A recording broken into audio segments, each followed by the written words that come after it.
Shalom saudara-saudara yang terkasih. Mari kita bersama-sama membaca firman Tuhan dari 1 Korintus pasal 12 ayatnya yang ke-13. Firman Tuhan berbunyi demikian. Sebab dalam satu roh kita semua, baik orang Yahudi maupun orang Yunani, baik budak maupun orang merdeka, telah dibaptis menjadi satu tubuh, dan kita semua diberi minum dari satu roh. Saudara-saudara, mengingat keadaan gereja kita bukanlah keadaan gereja Tuhan yang menekankan tentang keseragaman, tapi menekankan tentang kesatuan umat Allah, maka seharusnya idealnya umat Tuhan itu tidak bisa dipecah menjadi bagian-bagian karena kelompok-kelompok yang menginginkan kepentingan masing-masing di dalamnya. Kenapa saya berkata demikian? Dari ayat firman Tuhan ini kita sebenarnya melihat bahwa ada dua masalah dari ayat 13 ini, yaitu apa? Pertama, ada masalah ras. Dan Paulus menekankan tidak ada orang Yahudi, tidak ada orang Yunani. Setiap orang itu ketika dibaptis oleh karya Kristus, mereka telah menjadi percaya dilahirbarukan kembali oleh karya Roh Kudus. Kita semua, baik orang Yahudi maupun orang Yunani, tidak ada perbedaan. Bukankah seharusnya itu yang kita hidupi sekarang? Tidak ada lagi perbedaan ras yang menjadi satu permasalahan gereja, bahwa gereja harus memprioritaskan ras tertentu di dalam satu komunitas gerejawinya. Karena ini akan jadi masalah besar. Dan ini pernah terjadi di zaman Rasul Paulus, di mana jemaat Korintus hidup di dalam kondisi percaya kepada Tuhan, namun di saat yang bersamaan tidak mau dipersatukan dengan suku yang lain. Ini masalah. Dan yang berikut adalah masalah status sosial. Makanya dikatakan baik budak maupun orang merdeka telah dibaptis menjadi satu tubuh. Wow, ternyata karya Kristus itu bukan cuman menabrak tembok pemisah dari status sosial. Tapi karya Kristus ketika selesai di atas kayu salib, Kristus mempersatukan setiap orang.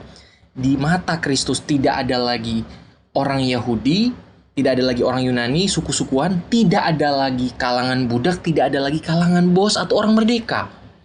Tidak ada. Karena di mata Tuhan, setiap orang sama berharga. Karena pada dasarnya semua orang di hadapan Kristus adalah orang berdosa yang butuh juru selamat, orang berdosa yang butuh belas kasihan Tuhan. Dan di saat yang bersamaan, Kristus memperkenalkan dirinya. Sehingga orang-orang dicelikan lewat kelahiran kembali oleh karya Roh Kudus. Orang-orang sadar bahwa mereka butuh juru selamat. Dan Roh Kudus mendorong mereka untuk melihat Kristus, mengenal karya Kristus, dan Roh Kudus memberikan mereka iman untuk percaya kepada karya Allah. Maka setiap orang yang percaya kepada karya Allah, setiap orang yang percaya kepada Kristus, menjadi orang-orang yang diselamatkan. Dan di saat yang bersamaan, setiap orang, tidak peduli sukunya apa, status sosialnya seperti apa, adalah satu di dalam Allah. Dan otomatis ini Paulus mau menekankan tentang tidak boleh ada perpecahan di dalam gereja Tuhan. Saudara-saudara, bukankah ini yang sering terjadi di dalam gereja masa kini juga?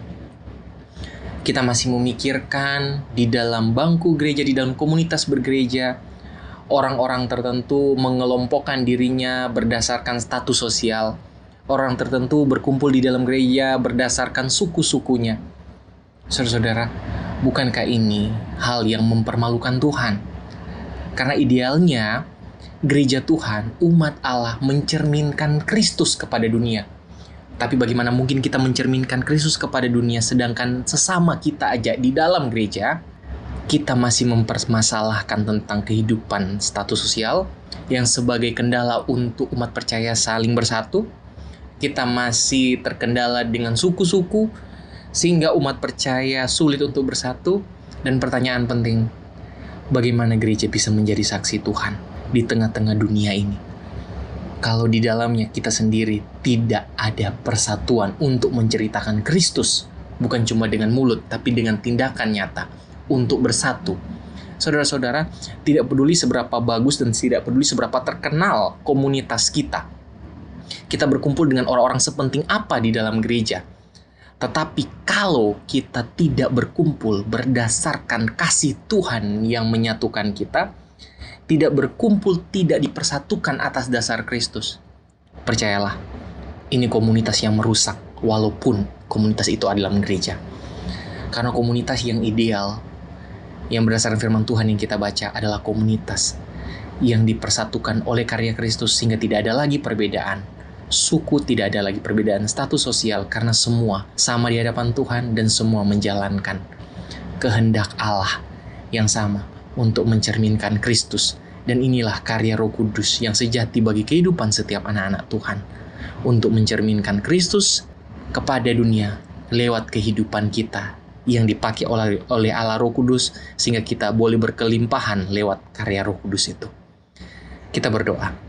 Tuhan, terima kasih Engkau telah memberikan kami hidup dan Engkau telah mengarahkan kami kepadamu. Satu kerinduan kami ketika kami sering mengecewakan Tuhan karena kehidupan kami yang selalu memberikan jarak satu dengan yang lain dengan alasan apapun.